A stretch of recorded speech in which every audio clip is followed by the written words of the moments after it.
बिस्मिल्लाहिर्रहमानिर्रहीम अस्सलाम वालेकुम। अब किस 63 मुलाहिजा फरमाएं। तकरीबन 1 घंटा गुजर गया और फिर आहट सुनकर शिशावरी एकदम मुझसे अलग हो गई। वो तकरीबन उसी वक्त बाहर से किसी आदमी की आवाज सुनाई दी। वो जो कोई भी था यशवंत को आवाज दे रहा था। शिशावरी अपनी कैफियत पर काबू पाने की कोशिश करते हुए बाहर चली गई। मैं दरवाजे की ओर से बाहर झांकने लगा मगर कोई दिखाई नहीं दिया। शिशावरी भी आंगन के दरवाजे पर टाट के पर्दे से बाहर चली गई। मैं अपनी जगह पर खड़ा रहा। शिशावरी की वापसी तकरीबन 10 मिनट बाद हुई। मेरे दफ्तर से आदमी आया था। शिशावरी ने दरवाजे में ही रुकते हुए कहा, पहले तो मैं बीमार रही, उसके बाद भी कई रोज से नहीं गई। आजकल सियाहत का सीजन शुरू हो चुका है। गैर मुल्की सियाह बड़ी तादाद में यहाँ आ रहे हैं, इसलिए मुझे दफ्तर में रिपोर्ट करने को कहा गया है। क्या यहाँ बहुत ज्यादा सियाह आते हैं? मैंने पूछा। तारीखी एतबार से राजस्थान हिंदुस्तान का अहम तरीन इलाका है, शिशावरी ने कहा। इस खित्ते की तारीख सदियों पुरानी है। हजारों साल कदीम मंदिर है। ये जंगजू राजपूतों की सरजमीन है। यहाँ कदम कदम पर तुम्हें कदीम तारीख का एक नया बाब मिलेगा और यही दिलचस्पी गैर मुल्कियों को इस तरफ खींच लाती है। यहाँ हर साल 6 लाख से ज्यादा गैर मुल्की सियाह आते हैं। तारीखी मुकामात के अलावा यहाँ सियाहों की दिलचस्पी की और भी बहुत सी चीजें हैं। कदीम हिंदुस्तानी रक्स, मेले, त्यौहार और पुरस्कार रवायतें। यहाँ गैर मुल्की मैं ज्यादा तो नहीं फिरा हुआ हूँ, लेकिन एक बात मैंने खास तौर पर नोट की है। इसका कोई पसे मंजिर है या इसे भीड़ चाल ही कहा जाएगा। मैंने उसके खामोश होने पर कहा, मसलन क्या बात नोट की है तुमने? शिशावरी ने पूछा। यहाँ ज्यादा इमारतें गुलाबी रंग की हैं, इसकी कोई खास वजह? मैंने पूछा। हाँ, इसका एक खास पसे मंदिर है, शिशावरी ने बताया। सन 1728 में महाराजा सिवाय जय सिंह सानी ने तामीर करवाया था। उस वक्त ज्यादा इमारतें हल्के सुरमई रंग की हुआ करती थी, जिन पर सफेद रंग का बॉर्डर लगाया जाता था। सन 1683 में बरतानिया की मलका विक्टोरिया के शोर प्रिंस अल्बर्ट जयपुर के दौरे पर आया तो उस वक्त महाराजा ने हुक्म जारी कर दिया कि शहर की तमाम इमारतों पर गुलाबी रंग कर दिया जाए। ये प्रिंस एल्बर्ट को खुश आमदीद कहने का एक अंदाज था। बस मैंने हाथ उठाकर उसे मजीद कुछ कहने से रोक दिया। तुम वाकई बहुत अच्छी गाइड हो और तुम्हारा अंदाज़ बयान भी बहुत दिलचस्प है। तुम्हें दिलचस्पी की बात एक और बताऊं? शिशावरी ने मुस्कुराते हुए कहा। जयगढ़ के कला के बारे में बहुत अरसे से ये अफवाहें गर्दिश कर रही हैं कि उसके तह खानों में हजारों किलो सोना और हीरे जवाहरात दफन है। कला में बाज लोगों की पुरस्कार सरगर्मियां भी देखी गई हैं। हुकूमत को भी शायद उन अफवाहों पर यकीन आ गया और यह कला सियाहों के लिए बंद कर दिया गया। 7 साल तक कले के अंदर तय खानों और मुख्तलिफ हिस्सों में खुदाई होती रही, लेकिन हजारों मन सोना और हीरे जवाहरात तो क्या, एक पत्थर भी नहीं मिला जिसे नादिर समझकर शोकेस में सजाया जा सके। आखिरकार कुछ अर्सा पहले उस कले को सियाहों के लिए खोल दिया गया। अब भी यहाँ ऐसे लोग बहुत से आते हैं जो वो खजाना तलाश करना चाहते हैं। यहाँ अब भी कभी कभी पुरस्कार सरगर्मियां देखने में आई हैं, लेकिन आज तक कोई इस फितने का सुराग नहीं लगा सका। तो तुमने क्या फैसला किया? मैंने पूछा। क्या मतलब, कैसा फैसला? वो मेरे इस सवाल पर चौंक गई थी। दफ्तर जाने का, मैंने कहा। मैंने मजीद 1 हफ्ते तक माजरत कर लिया है, शिशावरी ने कहा। मेरा ख्याल है इसी दौरान तुम लोगों को मेरी जरूरत पड़ेगी। हाँ, तुम्हारी जरूरत तो अब बहुत पड़ेगी, मैंने ज़ूमैनी अंदाज में जवाब दिया। शिशावरी मेरे करीब ही चारपाई पर बैठी हुई थी। मैंने उसे बाजू से पकड़कर करीब खींच लिया। अब वो शिशावरी नहीं थी जो 1 घंटा पहले तक थी। सिर्फ एक इशारा था और उसने अपने आप को मेरे सुपुर्द कर दिया। और मेरा ख्याल था इस मरल से गुजरने के बाद वो मेरी कोई बात मानने से इनकार नहीं करेगी और ना ही हमारे खिलाफ कोई ऐसा कदम उठाएगी जिससे हमें बल्कि उसे भी कोई नुकसान हो। इसलिए मैंने उसे एतमाद में लेने का फैसला कर लिया। कल रात तुम लोग बेला से निमटने के लिए गए थे। तुम लोगों को देर हो गई तो मुझे परेशानी हुई थी। वापस आकर तुम लोगों ने आगरे के किसी दोस्त की कहानी सुना दी, लेकिन असल बात क्या है वो तुमने अभी तक नहीं बताई, शिशावरी ने मेरी तरफ देखते हुए कहा। मुझे बात करने का मौका खुद उसने फराहम कर दिया था। मैं चंद लम्हे उसकी तरफ देखता रहा, फिर बोला, शिशावरी, अगर तुम्हें पता चले कि हम वो नहीं जो तुम्हें बताया गया था तो तुम्हारा रद्द अमल क्या होगा? क्या मतलब? उसने मुझे घूरा। मतलब ये कि रत्ना मेरी पत्नी नहीं। मैंने कहा। उसे कहीं से भगा कर लाए हो? उसके होंठों पर मुस्कुराहट आ गई। कुछ ऐसी बात समझ लो। इसके अलावा कुछ और बातें भी हैं जो मैं तुम्हें बताना चाहता हूँ और हो सकता है हमारी असलियत जानने के बाद तुम्हारा रद्द अमल बहुत शदीद हो। और क्वार्टर के अकबी समत सूखे पत्तों की खड़खड़ाहट की आवाज सुनकर मैं खामोश हो गया।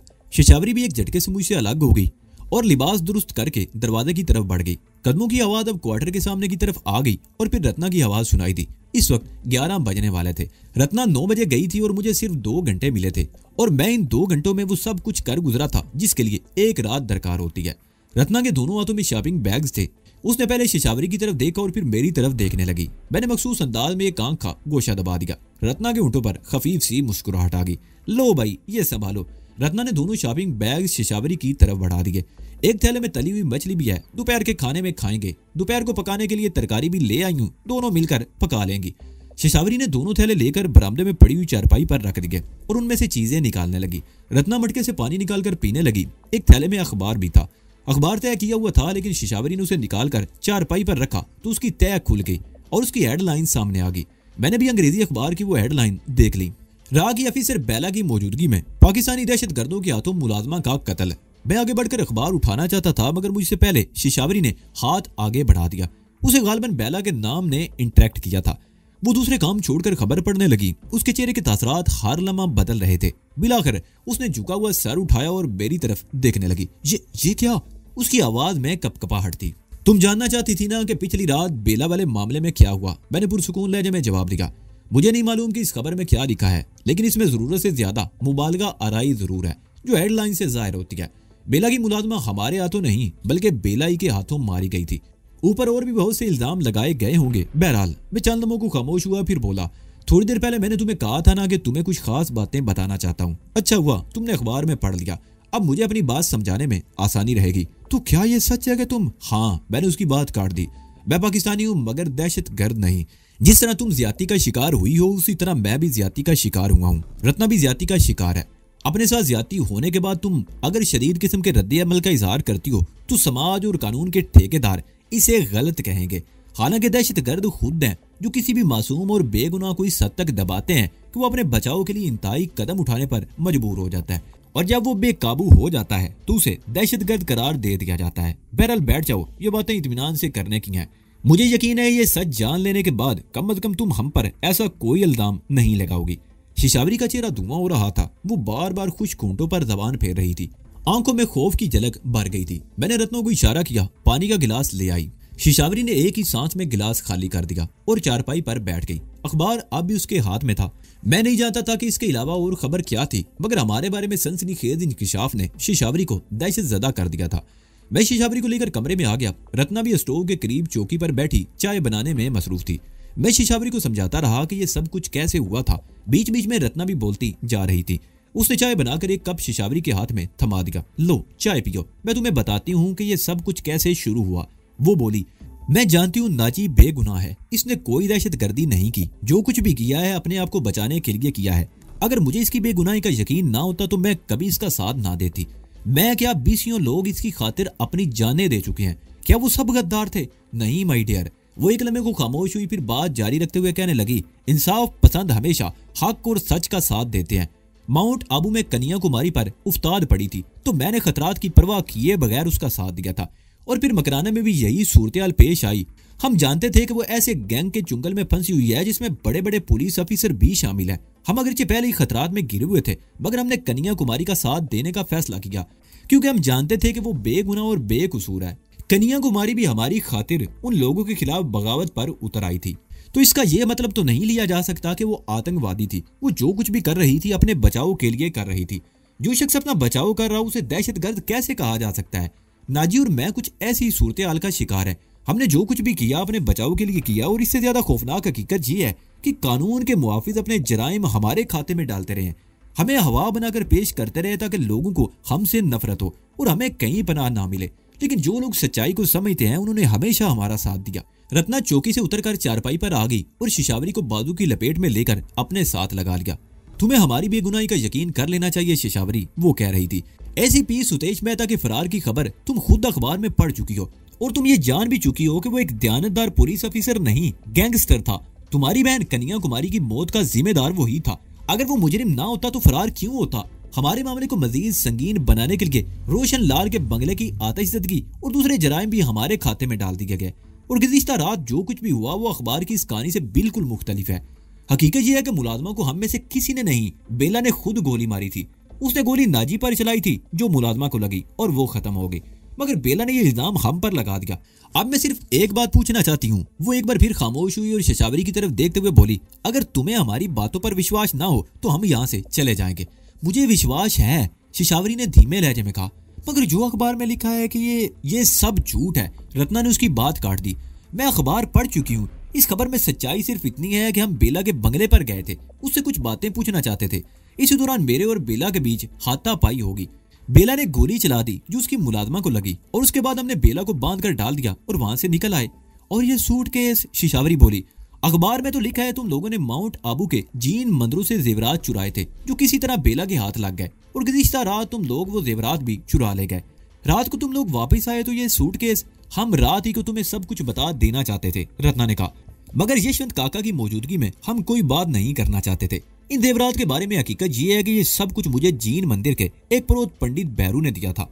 मंदिरों में पुजारियों ने जो लूट मार मचा रखी है उससे तुम अच्छी तरह वाकिफ हो। अगर मंदिरों की कमाई अवाम की भलाई के कामों पर खर्च की जाए तो कम से कम इस इलाके का कोई शख्स रात को भूखा ना सोए, मगर ये कमाई अय्याशियों और तकरीबी सरगर्मियों पर खर्च की जाती है। इस तरह पंडित भैरू ने भी बहुत सी दौलत जमा कर रखी थी। वो एक अय्याश आदमी था। एक मौके पर मैंने और नाजी ने उसकी जान बचाई थी, जिस पर उसने मुझे थोड़े से जेवरात तोहफे में दिए थे। पंडित भैरू की जमा की हुई दौलत अब भी माउंट आबू से एक मंगले के तहखाने में मौजूद है। भैरू बेलाई के आदमियों के हाथों मारा जा चुका है। तहखाने में उस खजाने का इल्म हमारे सिवा किसी को नहीं। अगर हम चाहते तो वो सारी दौलत भी एक ट्रक पर ले आते, राष्ट्रीय पुलिस अफसरों को गोश्त खिलाते और किसी दुश्वारी के बगैर आराम से निकल जाते, मगर हमने ऐसा नहीं किया। वो खजाना अब भी पंडित भैरू के बंगले के तहखाने में पड़ा हुआ है। मैं खामोश बैठा रहा। रत्ना ने अगरचे जेवरात के हवाले से पंडित भैरू के तोहफे में थोड़ा सा झूठ बोला था, लेकिन मैं देख रहा था कि वो बहुत अच्छी तरह से बात को निभा रही थी और शिशावरी के चेहरे के तासरात भी बदतदरीज बदलते जा रहे थे। उसके चेहरे पर अब वो तनाव नहीं था जो देखने में पहली मर्तबा आया था। रत्ना ने मुझे इशारा किया। मैंने चारपाई के नीचे रखा हुआ सूटकेस उठाकर ऊपर रख दिया। रत्ना ने सूटकेस का ढकना खोला और कपड़े उठाकर एक तरफ रख दिए। उन कपड़ों के नीचे नोटों के बंडल जेवरात देखकर शिशावरी की आंखों में अजीब सी चमक उभर आई। अखबार ने हमारे बारे में जो सनसनीखेज इंकिशाफात किए थे, उन्हें पढ़ने के बाद शिशावरी ने किसी शरीर रद्द-ए-अमल का इजहार नहीं किया था। उसके ज़हन में हमारे खिलाफ जो ख्यालात पैदा हुए थे वो हमारी बातों, उससे मेरे ताल्लुकात और इस दौलत की चमक ने धो डाले थे। उसकी खामोशी की एक वजह यह भी हो सकती थी कि हमने उसके यहाँ पनाह ले रखी थी। हमारे पकड़े जाने की सूरत में ना सिर्फ वो पकड़ी जाती, यशवंत भी फंस जाता। शिशावरी माजी में ऐसे हालात से दो चार रह चुकी थी कि बेगुनाह होते हुए भी उसे ज्यादतियों का निशाना बनाया गया था। पिछले तजर्बे को सामने रखते हुए वो कभी ये नहीं चाहेगी कि वो इस किस्म के हालात से दो चार हो, और मौजूदा सूरत तो पहले से बहुत मुख्तलिफ थी। सरकार का ऐलान बिल्कुल मुख्तलिफ था कि दहशत गर्दों को पनाह देने वालों को भी गोली से उड़ा दिया जाएगा। शिशावरी अपनी सफाई भी पेश नहीं कर सकती थी, उसे सफाई पेश करने का मौका ही ना दिया जाता। ठीक है, वो गहरा सांस लेते हुए बोली, शुरू में अगरचे मुझे पता चल जाता तो शायद हालात मुख्तलिफ होते, मैं तुमसे मादरत कर लेती। तुम अब भी कहो तो हम यहाँ से चले जाएंगे। मैंने कहा नहीं। शिशावरी ने कहते हुए अजीब सी नजरों से मेरी तरफ देखा। अब ऐसा मैं नहीं कर सकती। तुम लोगों को मौत के मुंह में मैं धकेल ही नहीं सकती। तुम लोग ऐसे वक्त में मेरे काम आए हो जब मैं बीमार पड़ी थी और इलाज ना होने की वजह से मेरी बीमारी बढ़ती जा रही थी। तुम लोगों की हमदर्दी से मुझे नई जिंदगी मिली। मैं अपने मोहसिनों को जानबूझकर मौत के मुंह में नहीं धकेल सकती, लेकिन क्या? मैंने सवाल की निगाहों से उसकी तरफ देखा।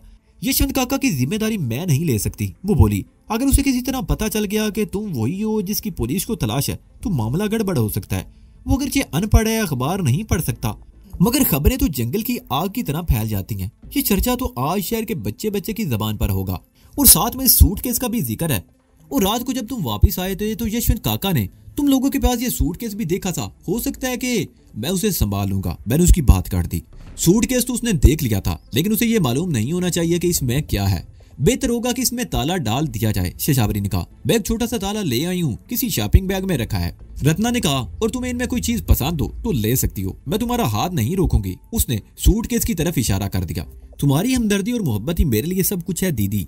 शिशावरी ने यह बात कही तो रत्ना से थी, मगर देखा मेरी तरफ था। रत्ना मेरी तरफ देखकर मुस्कुरा दी। उसने नोटों की एक गड्डी निकालकर कपड़े रख दिए और सूटकेस बंद कर दिया। अगर तुम्हें कोई चीज पसंद आई है तो वो हमारे पास अमानत है, वो उठते हुए बोली। जब चाहो ले लेना। उसने बरामदे में चारपाई पर रखे हुए एक शॉपिंग बैग में से छोटा सा ताला निकालकर सूटकेस को लगा दिया। मैंने सूटकेस उठाकर चारपाई के नीचे पीछे करके रख दिया। सूटकेस यहाँ महफूज है। मैंने शिशावरी की तरफ देखा। सूटकेस यहाँ महफूज है। मैंने शिशावरी की तरफ देखा। हम में से कोई ना कोई हर वक्त यहाँ मौजूद तो रहता है, इसलिए चोरी का कोई खतरा नहीं है, शिशावरी ने कहा। हम तीनों कमरे से निकलकर बरामदे में चारपाई पर बैठ गए। रत्ना के आने से पहले शिशावरी चेक रही थी, मगर अब वो पहले जैसी बात नहीं रही थी। शायद वो सोच रही हो कि हकीकत जानने के बाद हमारी हमायत करके उसने कुछ गलत तो नहीं किया। रत्ना बाजार से लाई हुई चीजें संभालने लगी और मैं शिशावरी के पास बैठा रहा। मैं बातों ही बातों में उसका दिल बहलाने की कोशिश में था, ताकि हमारे बारे में परागिंदा ख्यालात उसके ज़हन से निकल जाएं। एक बात तो बताओ, शिशावरी मेरी तरफ देखते हुए बोली। अगर कोई गड़बड़ हुई तो तुम मुझे तनहा तो नहीं छोड़ोगे? नहीं शिशावरी, मैंने उसका हाथ पकड़ दिया। अब तो तुम्हें छोड़ने का सवाल ही पैदा नहीं होता। हमारे दरमियान दोस्ती का रिश्ता कायम हो गया है और मुखलिस दोस्तों को बुरे वक्त में अकेला छोड़ा नहीं जाता। ये तुम रत्ना को तो देख ही रही हो। मैंने रत्ना की तरफ इशारा किया जो एक प्लेट हाथ में उठाए कमरे से आ रही थी। हम दोनों की दोस्ती भी ऐसी है, हमने हर बुरे वक्त में एक दूसरे का साथ दिया है और यही वजह है कि अब तक हम महफूज हैं। तुम भी आड़े वक्त में हमारे काम आ सकती हो, हम तुम्हें तनहा कैसे छोड़ सकते हैं। रत्ना ने चारपाई पर बैठते हुए प्लेट सामने रख दी। इसमें वो तली हुई मछली थी जो वो बाजार से लेकर आई थी। मैंने सोचा था कि दोपहर के खाने के साथ खाएंगे, मगर इसकी खुशबू से सब्र नहीं हो पाया। उसने मुस्कुराते हुए कहा। हम मछली खाने लगे, वाकई बहुत लजीज थी, साथ ही बातें भी होती रहीं। शिशावरी अब आहिस्ता आहिस्ता खुल रही थी और फिर वो पहले की तरह चहकने लगी। शायद हमारी बातों से उसकी तसल्ली हो गई थी। इस वक्त 12:30 बजे थे। रत्ना ने मुझे इशारा किया कि मैं शिशावरी को बातों में बहला रखूं, जबकि वो खुद दोपहर के खाने की तैयारी करने लगी। थोड़ी देर बाद शिशावरी भी उठकर उसका हाथ बिठाने लगी। मैंने अखबार उठा लिया। अब तक मैंने सिर्फ हेडलाइन देखी थी। शिशावरी से बातों में उलझकर अखबार पढ़ा ही नहीं था। हमारे बारे में शाया होने वाली वो खबर खासी दिलचस्प थी। बेला ने पुलिस में जो बाकायदा रिपोर्ट लिखवाई थी, उसके मुताबिक वो उस वक्त घर में अकेली थी कि हम दोनों पिस्तौल ताने बंगले में दाखिल हुए। इसी दौरान घर की मुलाजमा वहां आ गई। उसने शोर मचाने की कोशिश की तो नाजी ने उसे गोली मार दी। बेला ने यह बयान भी दिया कि कुछ अर्सा पहले नाजी और रत्ना ने माउंट आबू के एक जीन मंदिर से कुछ कीमती जेवरात चुराए थे, जो एक झड़प के दौरान बेला के कब्जे में आ गए। बेला इन जेवरात को सरकारी खजाने में जमा करवाना चाहती थी, मगर दीगर मसरूफियात की वजह से इसे मौका नहीं मिल सका। गुज़िश्ता रात वो दोनों यानी मैं और रत्ना उसके बंगले में घुसे और मुलाजमा को कत्ल करके बाद में बेला को रस्सियों से बांध दिया और जेवरात वाला सूटकेस लेकर फरार हो गए। इस मेन स्टोरी के साथ ही 2-3 और छोटी छोटी खबरें भी थी। एक खबर यह कि बेला की कार जय पैलेस होटल के पार्किंग से मिल गई थी, जिसे एक हसीन औरत वहां छोड़ कर गई थी। पार्किंग में रत्ना का जो झगड़ा हुआ था उसके बारे में भी लिखा हुआ था। पुलिस के बयान के मुताबिक वो दोनों यानी हम बेला के बंगले से उस कार में फरार होकर जय पैलेस होटल की तरफ आए थे। उस औरत ने अपने साथी को दूर उतार दिया और कार होटल के पार्किंग में छोड़कर वापस चली गई और दोनों किसी ऑटो या रिक्शे में बैठकर किसी और तरफ निकल गए। पुलिस शहर भर के टैक्सी ऑटो ड्राइवरों से पूछगछ कर रही है। इन खबरों के अलावा आतंकवादी कौन है, आगे उन्वान से फ्रंट पेज पर एक और स्टोरी भी छपी थी, जिसमें माउंट आबू के वाकयात के हवाले से मेरे और रत्ना के बारे में कुछ तफसील बताई गई थी और मुकराना के नवा में वाक़े मोटेल में होने वाली तबाही का जिम्मेदार भी हमें ही ठहराया गया था। और आज यह भी बता दिया गया था कि हम मुकराना में 2 ब्लैक कैट कमांडो समेत 4 आदमियों को कत्ल करने और मुकराना के नवा में पहाड़ी पर वाक़े एक बंगले में कई अफराद जिंदा जलाकर वहां से फरार हो गए थे। यहाँ कई रोज रोपोश रहने के बाद हमने फिर अपनी तकरीबी सरगर्मियां शुरू कर दी थी। बेला के बयान के हवाले से एक खदशे का इजहार भी किया गया था कि जेवरात का सूटकेस हासिल करने के बाद हम इस शहर से फरार होने की कोशिश करेंगे। इसलिए न सिर्फ शहर से बाहर जाने वाले तमाम रास्तों की नाकाबंदी कर दी गई थी, बल्कि शहर के बदनाम और मशकूक अफराद को हिरासत में लेकर पूछगछ भी की जा रही थी। मैं अखबार पढ़ने में मसरूफ था कि अपने करीब किसी की मौजूदगी महसूस करके चौंक गया। सर उठाकर देखा तो शिशावरी चाय का मग लिए खड़ी थी। उसके होंठों पर खफीफ सी मुस्कुराहट थी। अरे चाय, मैंने सीधा होकर बैठते हुए कहा। मैं तो रोटी का इंतजार कर रहा था और तुम चाय ले आई। रोटी आज देर से मिलेगी, दीदी ने कहा है कि तुम्हें चाय दे दूं, शिशावरी ने जवाब दिया। उसके होंठों की मुस्कुराहट गहरी होती चली गई। मैंने उसके हाथ से मग ले लिया। शिशावरी मेरे करीबी चारपाई की पट्टी पर बैठ गई। एक बात कहूं, बुरा तो नहीं मानोगे? उसके चेहरे पर संजीदगी थी। कहो क्या बात है? मैंने सवालिया निगाहों से उसकी तरफ देखा। मैं तकरीबन 1 साल से यशवंत काका के साथ रह रही हूँ, शिशावरी कह रही थी। वैसे तो हर लिहाज से काबिल एतमाद है, लेकिन अगर उसे किसी बात पर शुबा हो जाए तो मामले की तह तक पहुंचने की कोशिश करता है। एक मरतबा एक आदमी उसके क्वार्टर की बाड़ के करीब से गुजर गया। यशवंत काका को शुबा हुआ कि वो क्वार्टर के अंदर से निकल कर गया है। उसने मुझसे पूछा तो मैंने लाइल्मी का इजहार कर दिया, लेकिन वो मुतमईन नहीं हुआ। इत्तफाक से 2-3 दिन बाद वही आदमी उसे दोबारा नजर आया। यशवंत काका ने उसे पकड़ दिया। उसने बताया कि वो पेशाब करने के लिए झाड़ियों के पीछे चला गया था। यशवंत काका ने बड़ी मुश्किल से उसकी बात का यकीन किया। क्या उसे तुम पर किसी किस्म का शुबा है? मैंने पूछा। हाँ, शिशावरी ने सारी लाया। मेरे कहने का मतलब यह है कि उसे किसी बात पर शुबा हो जाए तो मामले की तह तक पहुंचने की कोशिश करता है। वो लोगों से रात वाले वाक़े के बारे में सुनेगा तो उसे यह पता चलेगा कि इस वाक़े के जिम्मेदार एक औरत और एक मर्द थे, जिनके पास एक सूटकेस था और उन दोनों को जय पैलेस होटल के पास अलग अलग देखा गया है। और तुम लोग भी आधी रात के करीब वापस आए थे और तुम्हारे पास भी एक सूटकेस था। कहना क्या चाहती हो? मैंने उसे घूरा। हो सकता है उसे सूटकेस पर शुबा हो जाए, शिशावरी ने कहा। वो सूटकेस खोलकर देखना चाहिए। हो सकता है उसे सूटकेस पर शुबा हो जाए, शिशावरी ने कहा। वो सूटकेस खोलकर देखना चाहे। सूटकेस कहीं गायब भी तो नहीं किया जा सकता। मेरा मशवरा है उसमें से नकदी और जेवरात निकालकर कहीं और छुपा दिए जाएं। कपड़े सूटकेस में ही रहने दिए जाएं। यशवंत काका इसरार करे तो उसे सूटकेस खोलकर दिखा दिया जाए। अगरचे हमखाना सोच थी, मगर उसके मशवरे पर अमल करने में कोई हर्ज भी नहीं था। हो सकता है यशवंत काका के ज़हन में कोई ऐसी बात आ भी जाए, मगर ये चीजें कहाँ छुपाई जाएंगी? मुझे तो इस क्वार्टर में ऐसी कोई जगह नजर नहीं आती। मैंने कहा। ऐसी जगह है और बहुत महफूज जगह है, इस मर्तबा शिशावरी ने मुस्कुराते हुए कहा। तुम दोनों के तकिए, जेवरात और नोटों के बंडल कपड़ों में लपेट कर तकियों में भर लो। इससे महफूज और कोई जगह नहीं हो सकती। शिशावरी वाकई ज़हीन थी। इस क्वार्टर में कोई कीमती चीज छुपाने के लिए इससे ज्यादा महफूज कोई और जगह हो ही नहीं सकती थी। मैं फौरन ही उठकर अंदर आ गया। रत्ना इस वक्त चौकी पर बैठी आटा गूंद रही थी। मैंने उसे शिशावरी की तजवीज बताई और फौरन ही उस पर अमल भी शुरू कर दिया। सूटकेस में मेरे कपड़ों के अलावा रत्ना की 3-4 साड़ियां भी थी। नोटों के बंडल और जेवरात आधे आधे करें 2 साड़ियों में लपेट कर 2 तकियों में इस तरह रख दिए गए कि किसी किस्म का शुबा न हो सके। बाकी कपड़े सूटकेस ही में रहने दिए गए, जिनके बारे में कहा जा सकता था कि मेरे दोस्त के हैं जिसने मुझे सूटकेस रखने को दिया था। शिशावरी का यह फैसला बरवक्त और सही साबित हुआ। यशवंत काका उस रोज 4 बजे के करीब म्यूनिसिपैलिटी के दफ्तर से वापस आया तो शिशावरी को एक तरफ ले जाकर देर तक सरगोशियां करता रहा।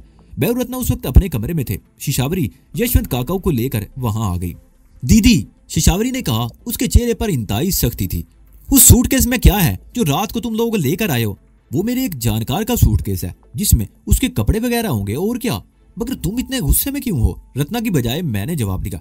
वो सूटकेस मैं देखना चाहती हूँ, खोल कर दिखाओ, शिशावरी ने बदस्तूर बरमी का इजहार करते हुए कहा। मैंने रत्ना की तरफ देखा। रत्ना ने सूटकेस चारपाई के नीचे से निकालकर चारपाई पर रख दिया और तारा खोल दिया। शिशावरी ने सूटकेस का ढकना खोला और उसमें रखे हुए कपड़े एक एक करके चारपाई पर डालती चली गई। उसने सूटकेस की पिछली जेबें भी उलट दी, मगर उनमें भी कुछ नहीं था। तसल्ली होगी यशवंत काका? वो यशवंत की तरफ मुड़ गई। क्षमा कर दो बेटा, मुझे वहम आ गया था, यशवंत काका ने नदामत भरे लहजे में कहा। क्या बात है? मैंने पूछा। कुछ नहीं, यशवंत काका को वहम हो गया था कि इस सूटकेस में नोटों के बंडल और सोने के जेवरात भरे हैं, शिशावरी ने कहा। मैंने कहा था ना बेटा, वहम हो गया था। मैंने तुम्हारे मेहमानों पर शक किया, मुझे क्षमा कर दो, यशवंत काका ने कहा। मैं समझ गया, मैंने मुस्कुराते हुए कहा। यशवंत काका ने शायद किसी से इस खबर के बारे में सुना होगा। मैंने अखबार उठा लिया और यशवंत काका को हम पर शुबा हुआ होगा। यह भी अच्छा हुआ कि काका की तसल्ली होगी। वैसे काका, मैं उसकी तरफ घूम गया। हम भी हिंदुस्तानी हैं, इस देश के रहने वाले हैं। देश की रक्षा करना हमारा धर्म है। ऐसा कोई आतंकवादी मेरे हाथ लग जाए तो उसकी टांगे चीर कर रख दूंगा। धन्यवाद, यशवंत काका बोला। एक बात है बेटा, ये देश है तो हम है, देश नहीं तो कुछ भी नहीं। सच कहते हो यशवंत काका, मैंने कहा और फिर रत्ना की तरफ देखते हुए बोला। अरे भाई, यशवंत काका को चाय तो पिलाओ, थका हुआ है। हाँ बेटा, मैं चाय तो जरूर पीऊंगा, यशवंत काका ने कहा। मैं जरा पार्क एक चक्कर लगा कर आता हूँ। यशवंत बाहर चला गया और शिशावरी मेरी तरफ देखकर मुस्कुराने लगी। अब तो इसे हम पर कोई शक नहीं होगा? मैंने पूछा। सूटकेस के हवाले से तो इसकी तसल्ली हो गई, लेकिन इसके मन की बात हम में से कोई भी नहीं जान सकता। वैसे मेरा ख्याल है एक आध दिन में तुम लोगों को कोई और बंदोबस्त करना पड़ेगा, शिशावरी ने कहा। यशवंत की बातें सुनकर मैं भी चौंक गया। मुमकिन है इस वक्त उसकी तसल्ली हो गई, लेकिन बाद में किसी भी वक्त उसके दिल में कोई शुबा जन्म ले सकता था और वो बात हमारे लिए खतरनाक साबित हो सकती थी। और इससे पहले कि उसके जहन में कोई ऐसी बात आए, हमें ये जगह छोड़ देनी चाहिए। तुम्हारे जहन में ऐसी कोई जगह है जहां हम 2-4 दिन गुजार सकें? मैंने शिशावरी की तरफ देखते हुए कहा। अंबर में एक ऐसी जगह है, शिशावरी ने जवाब दिया। मेरी एक दोस्त है, वो भी टूरिज्म में गाइड है। सुबह दफ्तर जाकर उससे बात करूंगी। उस पर एतमाद किया जा सकता है? मैंने पूछा। किसी हद तक, शिशावरी ने कहा। अंबरी राजस्थान का दारुल हुकूमत हुआ करता था। कबाइल ने सदियों वहां बैठकर उस खित्ते पर हुक्मरानी की है। वहां बेशुमार तारीखी इमारतें हैं। वहां टूरिज्म की एक ब्रांच भी है जिसकी इंचार्ज नंदनी है। उसकी रिहाइश भी अंबरी में है। दफ्तर के स्टाफ में सिर्फ 2 अफराद शामिल हैं, एक नंदनी और दूसरा उसका मातहत गुप्ता। नंदनी पटियाला की रहने वाली है। वो बाद आर्टिस्टों को अपने क्वार्टर में रिहाइश की जगह भी दे देती है। और तुम्हारे ऑफिस को उसका पता तो नहीं चलता? मैंने पूछा। सब जानते हैं, शिशावरी ने कहा। वो चूंकि पुरानी मुलाजमा है, बड़े अफीसर की मुंह चढ़ी भी है, इसलिए नजरअंदाज कर दिया जाता है। वहां किसी की मुदाखलत का अंदेशा है? मैंने पूछा। उस क्वार्टर को अलग थलग किसी की मुदाखलत का अंदेशा नहीं, शिशावरी ने कहा। तो फिर हमें वहां कब जाना होगा? मैं कल सुबह पहले दफ्तर जाऊंगी, फिर अंबर उससे बात करके आऊंगी। मुमकिन है हम कल शाम से पहले पहले ही वहां चले जाएं। शिशावरी मजीद कुछ कहना चाहती थी, मगर यशवंत को आते देखकर खामोश हो गई। चाय तैयार हो चुकी थी। हम सब ने इकट्ठे बैठकर चाय पी। तुम्हें दफ्तर में क्यों बुलाया गया था यशवंत काका? शिशावरी ने पूछा। अगले हफ्ते म्युनिसिपल कमिश्नर पार्कों का मुआयना करेंगे, इसलिए सबको बुलाया था कि अपने अपने काम पर ध्यान दिया जाए। जिससे कोई गफलत हुई उसे नौकरी से निकाल दिया जाएगा। तुम तो वैसे ही सुबह से शाम तक पार्क में काम में मसरूफ रहते हो, तुमसे क्या गफलत होगी? देख लेना, तुम्हारा पार्क पहले नंबर पर आएगा, शिशावरी ने कहा। चाय के दौरान इस किस्म की बातें होती रहीं और फिर यशवंत पार्क में चला गया। अगले रोज शिशावरी सुबह सवेरे ही अपने दफ्तर चली गई।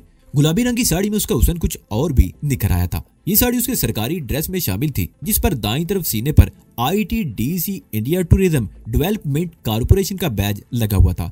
शिशावरी की वापसी 5 बजे के करीब हुई। उसके होंठों पर मुस्कुराहट थी। इस वक्त यशवंत मौजूद नहीं था। काम हो गया? काम हो गया, शिशावरी ने हमारे करीब आते हुए कहा। अब सूरत हाल ये है कि तुम दोनों में से एक को अभी मेरे साथ जाना होगा। मैं उसे अंबर छोड़ कर आऊंगी, दूसरा कल सुबह टूरिस्टों के साथ बस में जाएगा। तुम रत्ना को इस वक्त छोड़ आओ, मैं सुबह चला जाऊंगा, मैंने कहा। रत्ना ने फौरन ही अपने कपड़े समेट लिए और एक तकिया भी बगल में दबा लिया। यशवंत के आने से पहले ही वो दोनों पिछली तरफ से क्वार्टर से निकल गई। इस मर्तबा शिशावरी की वापसी शाम 7 बजे के करीब हुई। उसके हाथ में कपड़े का एक थैला था जिसमें कुछ चीजें भरी हुई थी। उसने वो थैला मेरे करीब चारपाई के पीछे रख दिया। यशवंत ने रत्ना के बारे में दरियाफ्त किया तो मैंने बात बना दी। आज सुबह तुम यहाँ नहीं थे, रत्ना के एक रिश्तेदार हमें तलाश करता हुआ यहाँ पहुंच गया था। हम उनके यहाँ जाना नहीं चाहते थे, लेकिन वो जिद करने लगा, इसलिए रत्ना 5 बजे के करीब उनके यहाँ चली गई। 1-2 दिन बाद शायद मैं भी चला जाऊं। शायद हम ढंग से तुम लोगों की सेवा नहीं कर सके, यशवंत ने कहा। नहीं यशवंत काका, ये बात नहीं, मैंने कहा। तुम दोनों की मोहब्बत तो हमें हमेशा याद रहेगी। हम 20-22 दिन जयपुर में और रहेंगे और इसी दौरान तुमसे मिलने के लिए आते रहेंगे। यशवंत काका रात को जल्दी सो गया। शिशावरी मेरे कमरे में आई और चारपाई के पीछे से थैला निकालकर सामने रख दिया। ये क्या है, मैंने पूछा। कपड़े तुम्हारे लिए, शिशावरी ने मुस्कुराते हुए कहा। रास्ते में सपेरों की एक बस्ती है, वहीं से मैंने तुम्हारे लिए कपड़े ले लिए थे। रत्ना तो घूंघट निकाले हुए निकली थी, उसके लिए कोई खतरा नहीं था। तुमने भी अगरचे दाढ़ी बढ़ा ली है, मगर कहीं रोक लिए गए तो परेशानी हो जाएगी। ये योगियों वाले कपड़े पहन लेना, तुम्हें स्पेरा समझकर नजरअंदाज कर दिया जाएगा। वैसे शहर की सूरत-ए-हाल क्या है, मैंने पूछा। चेकिंग हो रही है, शिशावरी ने कहा। छोटे बड़े तमाम होटलों, पार्किंग, गेस्ट हाउसेस और तमाम सरकारी गेस्ट हाउसेस को भी चेक किया जा रहा है। वो चंद लम्हों को खामोश हुई, फिर बोली, सूटकेस में से अपने सारे कपड़े निकालकर इस थैले में डाल लेना। सूटकेस साथ ले जाना दुरुस्त नहीं है, इसे मैं ठिकाने लगा दूंगी। और फिर वो मुझे बताने लगी सुबह मुझे यहाँ से निकलकर किस तरफ जाना होगा और अंबर जाने वाली बस मुझे कहाँ से मिलेगी। रेलवे स्टेशन के सामने बस स्टैंड है, जहाँ से हर 1 घंटे बाद अंबर के लिए बस चलती है। 2 रुपए किराया है। अंबर में ये बस हमारे टूरिज्म ऑफिस के सामने रुकती है। वहाँ नंदनी से मिल लेना, वो तुम्हें रत्ना के पास क्वार्टर में ले जाएगी। तुमने उसे हमारे बारे में क्या बताया, मैंने पूछा। तुम रत्ना को आगरा से भगा कर लाए हो और कुछ अर्सा छुप कर रहना चाहते हो। तुम लोग जब तक रहोगे खर्च भी करते रहोगे, लेकिन उसे इस दौलत की हवा नहीं लगनी चाहिए। हो सकता है उसके दिल में किसी वक्त कोई लालच आ जाए, और वो ऐसी बात तो नहीं, लेकिन मुहतात रहना जरूरी है। मैंने रत्ना को भी सारी बात समझा दी है। ठीक है, मैं इन बातों का ख्याल रखूंगा, मैंने कहा। शिशावरी ने थैले में से गिरवे रंग के कपड़े और दूसरी चीजें निकाल कर रख दी। उनमें रंग बिरंगे मोतियों की कई मालाएं, एक अदद बीन भी थी, जिसे देखकर मैं मुस्कुराए बगैर ना रह सका। मैंने तकिए के गिलाफ से साड़ी में लिपटे हुए नोटों के बंडल और जेवरात निकालकर थैले में डाल दिए, और शिशावरी ने सूटकेस में से भी कपड़े निकालकर थैले में ठोंस दिए। वही थैला मैंने सराहने रख लिया। शिशावरी जब उठकर जाने लगी तो मैंने उसका हाथ पकड़ लिया। कहाँ जा रही हो, थोड़ी देर तो बैठो, मैंने कहा। शिशावरी ने अजीब सी नजरों से मेरी तरफ देखा और फिर दम से चारपाई पर गिर गई। शिशावरी सुबह 6 बजे से पहले अपने कमरे में चली गई। मैं चारपाई पर दीवार से टेक लगाए बैठा रहा। आधे घंटे बाद दोबारा मेरे कमरे में आई। उसने दरवाजा पूरी तरह खोल दिया और नाश्ते की तैयारी करने लगी। 7:30 बजे यशवंत पार्क में जाने लगा तो मैंने उसे बताया कि मैं भी आज किसी वक्त चला जाऊंगा। मैंने शुक्रिया अदा करते हुए उसकी मुट्ठी में 200 रुपए भी दे दिए। उसके जाते ही मैं कपड़े बदलने लगा। गिरवे रंग की धोती, उसी रंग का ढीला डाला लंबा सा कुर्ता और गिरवे ही रंग की पगड़ी जिसमें मखसूस अंदाज में बल पड़े हुए थे। कपड़े पहनकर मैंने मालाएं पहन ली, पगड़ी सर पर जमाई, अपने मैले कपड़े थैले में ठूंसे और थैला कंधे पर लटकाकर बीन हाथ में पकड़ ली। बिल्कुल सपेरे लगते हो, शिशावरी मेरी तरफ देखकर मुस्कुराई। क्वार्टर के पिछवाड़े से निकल जाओ, मैं यशवंत काका को बता दूंगी कि तुम चले गए हो। मैं आज दिन में किसी वक्त अंबर आऊंगी। शिशावरी ने पहले क्वार्टर की पिछली तरफ जाकर सड़क की तरफ देखा, फिर मुझे इशारा किया। मैं उसके करीब से गुजरता हुआ तेजी से आगे बढ़ गया और जंगले की टूटी हुई सलाखों से निकलकर सड़क पर आ गया और तेज कदम उठाता हुआ एक तरफ चलने लगा। मैं जय पैलेस होटल के करीब से होता हुआ वहां से तकरीबन 1 मील आगे निकल गया। मुझे रेलवे स्टेशन जाना था, लेकिन ये मालूम नहीं था कि उस तरफ कौन सी बस जाती है। मैं देर तक स्टॉप पर खड़ा बसों को देखता रहा। आखिरकार एक आदमी से पूछने के बाद मैं एक बस में सवार हो गया। बस से उतरकर मैं तकरीबन आधा घंटा रेलवे स्टेशन के आसपास घूमता रहा। स्टेशन के सामने ब्लैक कैट कमांडो भी थे और खुफिया वाले भी, जो स्टेशन पर आने वाले लोगों पर निगाह रखे हुए थे।